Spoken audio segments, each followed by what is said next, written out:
Morning students, Razul here. Today we will do our chapter number 2, microorganisms, friend and foe. So अब तक हम जो पढ़ चुके थे पहली वीडियो में वो था major groups of micro organisms, bacteria, fungi, algae, protozoan and viruses. इन सब के बारे में हम पढ़ चुके थे। नेक्स्ट हमने किया था where do microorganisms live. Next is useful microorganisms. इसमें हम कर चुके थे bacteria making curd, bacteria making cheese and yeast making curd and other food items. उसके बाद हम कर चुके थे commercial use of micro organisms in the production of alcohol, wine and vinegar. Next हमने कर लिया था agriculture to increase soil fertility. Next था हमारा सोर्सेज ऑफ फूड। उसके बाद cleaning the environment, decomposers in sewage treatment. ये सभी हम कर चुके हैं पहले वाले पार्ट में। बायोगैस भी हमारा हो गया था, प्रिपरेशन ऑफ एंटीबायोटिक्स और वैक्सीन भी हो गया था। इस वीडियो में हम स्टार्ट करेंगे हार्मफुल माइक्रो ऑर्गेनिज्म से, ठीक है, जिसके अंदर डिजीज़ के बारे में बताया हुआ है। Disease causing micro organisms in humans and disease causing micro organisms in animals.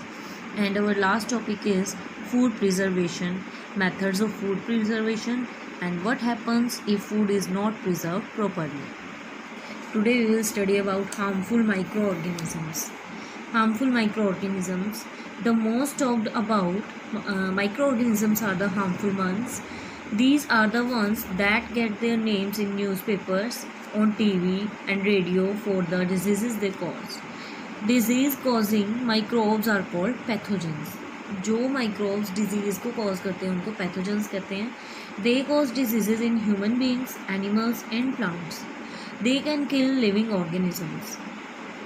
Many microbial diseases can spread from an infected person to a healthy person through air, water, food or physical contact. देखो जो भी microbial disease होते हैं वो एक person से दूसरे person तक कैसे जाते हैं? थ्रू एयर से भी जा सकते हैं, वाटर से, फूड से या फिर फिजिकली कंटैक्ट से भी। What is communicable diseases? Diseases which can spread from one person to another. जो एक पर्सन से दूसरे पर्सन तक चले जाते हैं उनको communicable या फिर infectious diseases कहते हैं। एग्जाम्पल जैसे example of communicable diseases are cholera, common cold, tuberculosis, malaria, chickenpox, anthrax, measles, influenza, etc. Next is disease causing microorganisms in human. Human में जो माइक्रो ऑर्गेनिज्म डिजीज़ करते हैं वो कौन से होते हैं देखो, और कैसे फैलते हैं। Pathogens enter the body in many ways through the air we breathe, जैसा कि हम पढ़ चुके हैं। किस से? एयर से, फूड से, वाटर से और फिजिकली कॉन्टैक्ट से। अब देखो एयर से जैसे कि कॉमन कोल्ड और इन्फ्लुएंजा हो गया, फूड से कॉलरा हो गया, ठीक है। Through the water we drink, water से कॉलरा, ठीक है, और टाइफाइड भी हो सकता है। Through air direct contact with the infected person, direct contact से भी जैसे measles, chicken pox and small pox. और through carriers such as insect, या फिर किसी इंसेक्ट से भी हो सकते हैं, आपने सुना भी होगा, ठीक है, हाउस फ्लाइज से, मॉस्किटो से या फिर रैट से, ठीक है। फॉर एग्जाम्पल मलेरिया है। मलेरिया किससे स्प्रेड होता है? Malaria spread by female anopheles mosquito and female aedes mosquito is the carrier of dengue virus. Spread means transmission through air takes place in the case of common cold. When a person suffering from common cold sneezes or coughs, fine droplets of moisture carrying the microbe are spread in the air. देखो क्या होता है कि जब common cold हो किसी person को, तो जब वो छींकता है, स्नीज़ करता है या फिर कफ करता है, तो उसके अंदर मॉइस्चर होता है, ठीक है। तो उस मॉइस्चर जो होता है उसके अंदर जो जर्म्स होते हैं मॉइस्चर के अंदर, वो सारे एयर के थ्रू दूसरे पर्सन में चले जाते हैं। The virus may enter the body of a healthy person through the breathing process. What can be done to prevent the spread of pathogen? Pathogen के स्प्रेड को रोकने के लिए क्या क्या करना चाहिए? ऑलवेज कीप अ हैंडकरचीफ और a piece of cloth close to your nose and mouth while sneezing और कफिंग। नेक्स्ट यहाँ पे टेबल दिखाए हुए हैं।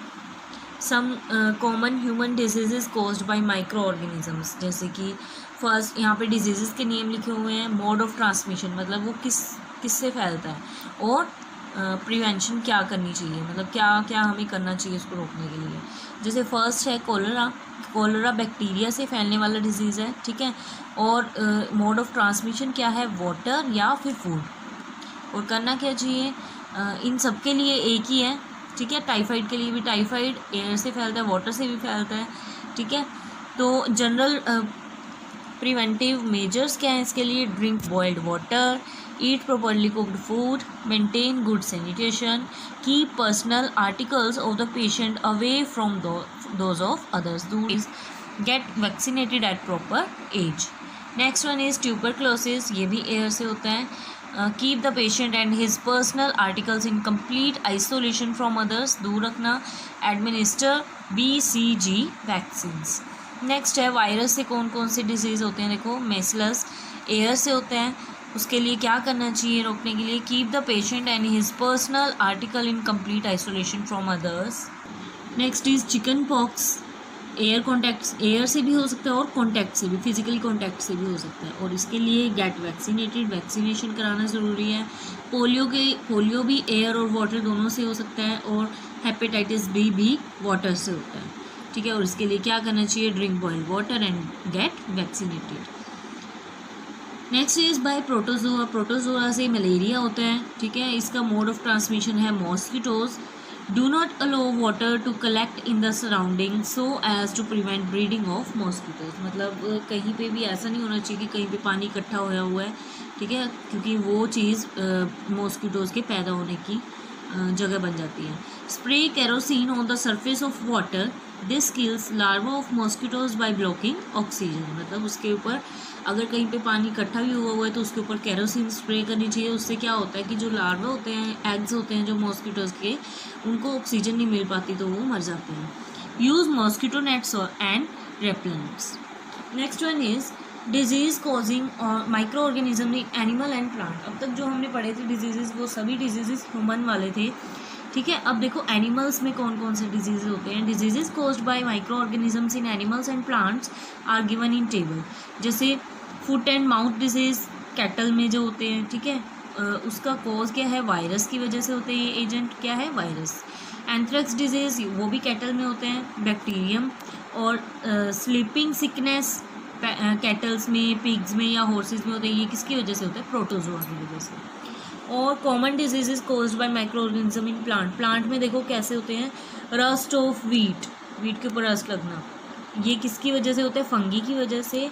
और मोड ऑफ ट्रांसमिशन इसका एयर और सीड्स।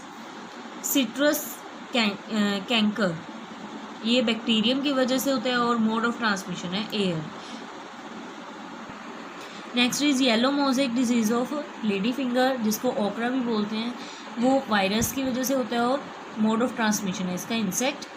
और टबैको मोज़ेक वायरस की वजह से hands and clothing of field workers जो वहाँ पे काम करते हैं, ठीक है। Next one is food preservation, मतलब फूड को प्रिजर्व करना, सुरक्षित रखना। If food is kept for a long period of time before it is eaten it may get spoiled, मतलब अगर फूड को लंबे समय तक ऐसे ही रखा रहने दिए, ठीक है, खाने से पहले काफ़ी देर तक, तो वो ख़राब हो जाता है। वाई डज दिस हैपन, कैसे होता है, क्यों होता है ये, this may be because it is oxidized by air, या तो वो ऑक्सीडाइज हो जाता है एयर के थ्रू, या फिर it is act upon decomposed by bacteria और fungi. How do we know that the food is spoiled and unfit for consumption, अब हमें पता कैसे चलेगा कि वो फूड जो है वो ख़राब हो चुका है और कंजप्शन के लिए ये सही नहीं है। There are certain indicators that tell us whether or not a given sample of food is good or bad for consumption. Some of them are as follows. जैसे फर्स्ट इज़ ऑर्डर, मतलब उसकी smell से ही पता चल जाता है। तो जो स्पॉइल फूड होता है, ठीक है, वो गंदी स्मेल एमिट करता है, ठीक है। तो spoil food emit spoil smell resembling the smell of rotten eggs. Taste से पता चल जाता है, बैड टेस्ट और सोरनेस, खट्टा जब हो जाती है कोई चीज़, अगर सब्जी बना रखी हो तो वो खट्टी हो जाए तो उससे पता चल जाता है कि ये ख़राब हो चुकी है। Develops in spoiled food, for example in milk से भी हमें पता लग जाता है। Souring takes place due to the formation of lactic acid, ठीक है, खट्टा हो जाता है दूध क्योंकि उसके अंदर लैक्टिक एसिड प्रोड्यूस हो जाता है। नेक्स्ट इज़ कलर, कलर से भी पता लग जाता है। Many food items show change in colour. You are familiar with the color changes in fruits like banana, mango, apple or papaya. Many molds develop cottony thread-like structure on food items like bread mold on bread and blue and green molds on orange, lemon and cheese. The process by which spoilage of food by microorganisms is prevented is called food preservation. ऐसा process जिससे food को बचाया जा सकता है micro organism से, उसको क्या बोलते हैं? Food preservation. Methods of food preservation help to kill the microorganisms present in the food and stop them from growing again. या तो जो माइक्रो ऑर्गेनिजम्स उसके अंदर हैं फूड के अंदर, या तो उनको मार देते हैं फूड प्रिजर्वेशन से, या फिर जो ग्रोथ है उनकी वो रुक जाती है वहीं पे. देखो मेथड्स ऑफ फूड प्रिजर्वेशन. अब फूड प्रिजर्वेशन के मेथड्स कौन कौन से, कैसे किस किस चीज़ को करने से हमारा जो फूड है वो बच सकता है माइक्रो ऑर्गेनिज्म से. First one is drawing, dehydration जिसको बोलते हैं. Drawing reduces the moisture content of food material. Drawing से क्या होता है कि जो उस चीज़ के अंदर मॉइस्चर होता है जिसके कारण वो ख़राब हो रही है मॉइस्चर के कारण, तो वो सारा ख़त्म हो जाते हैं. ठीक है. Removal of water from the food material is called dehydration. Dehydration prevents the growth of micro organisms. Food items like cereals, pulses, vegetables like spinach, cauliflower, methi leaves and spices are dried in the sun. The dehydrated food is sealed in packets and kept at room temperature. आपने देखा भी होगा ये सभी चीज़ें, आपकी mother भी करते होंगे कई बार. ड्राई फ्रूट्स को भी सुखाया जाता है, ठीक है, ताकि वो सही हो जाएं. Next is boiling. Food items like milk and water are preserved by boiling. Boiling kills microorganisms. You may have observed your mother boiling milk before storing it. ये सभी को पता है. Next one is refrigeration and freezing. Freeze करने से, refrigerator के अंदर रखने से. Like boiling, cooling by refrigeration and freezing also help to preserve food items. Refrigeration and freezing do not kill microorganisms but only stop them from growing and multiplying, ताकि वो आगे ना पैदा हो सके. Preservation by freezing is effective for many months and is useful in the case of milk, meat and vegetables. Next is pasteurization. Pasteurization में देखो क्या होता है. This method is used for preserving milk. Milk को खराब होने से बचाने के लिए. In this method, milk is heated to about 70 degrees Celsius for about 15 to 30 seconds. 15 से 30 सेकेंड के लिए उसको हीट किया जाता है 70 डिग्री सेल्सियस तक. देन क्विकली कूल्ड, और उसके बाद एकदम से उसको चिल्ड कर दिया जाता है, कूल कर दिया जाता है बिल्कुल ही. And stored it in sterilised bottles और पाउचेस. ठीक है, फिर उसको स्टोर कर दिया जाता है. Heating kills the bacteria present in the milk. अब देखो हीटिंग से क्या होगा कि बैक्टीरिया जितने भी होंगे वो मर जाएंगे, पता ही आपको, बॉइलिंग से मर जाते हैं. उसके बाद quick cooling prevents the remaining bacteria from growing. अब देखो एक बार तो मर गए हैं जर्म्स हीट करने से, उसके बाद जो थोड़े बहुत रह भी जाएंगे तो वो सारे क्विकली जब हम उसको कूल करेंगे तो उसकी ग्रोथ जो है बैक्टीरियाज की वहीं तक ही रह जाएगी. Milk products like cheese and other substances like honey, beer, wine, juices etcetera are also prevented using this method. Next one is salting and adding sugar. Salt और शुगर को ऐड करके. आपने देखा भी होगा कि अचार जब हम बनाते हैं, पिकल जब बनाते हैं तो उसके अंदर सॉल्ट डालते हैं काफ़ी सारा, ठीक है, या फिर उसके अंदर ऑयल भी पड़ता है, मस्टर्ड ऑयल, और या फिर शुगर डाल के. ठीक है, जैसे जैम है, जैम के अंदर काफ़ी शुगर होती है, तो उससे भी क्या होता है कि प्रिजर्व कर सकते हैं हम अपने फूड को. Many food items are preserve by adding salt और sugar. Due to the addition of this the cells of microbes lose water. मतलब इससे क्या होता है कि जो माइक्रोब्स होते हैं वो वाटर को लूज़ कर देते हैं. Microbes are thus not able to grow in such food items. तो उस फूड आइटम्स में माइक्रोब्स ग्रो नहीं कर सकते. Beside salt and sugar, spices, oil, vinegar and nitrogen are also used as food preservatives. इन सभी का भी यूज़ किया जाता है. Salting is use to preserve pickles, amla, raw mangoes, tamarind, meat and fish. Sugar is used in case of jam, sauce and jelly. Next one is use of chemicals. Chemicals का use करके कुछ. In addition to salt, edible oil, vinegar and sugar, chemicals like sodium benzoate and potassium metabisulfate are used as preservatives in case of jams, squashes and ketchups. Next one is canning. Canning means proper storage and packing, जो मतलब जो बिल्कुल ही वो होते हैं ना, जैसे आपने देखा होगा कि एयर टाइट जो कंटेनर्स होते हैं, ठीक है, उसमें अगर किसी फूड आइटम को स्टोर कर ले तो वो जर्म्स लगने से बच जाते हैं, वो माइक्रोब से बच जाते हैं. Food items are enclosed in cans which are sealed and heated to 120 degree Celsius to destroy microorganisms. Can food can remain good to eat for years, सालों तक सही रहते हैं वो, provided the cans are not damaged. Dry fruit and vegetables are preserved by this method.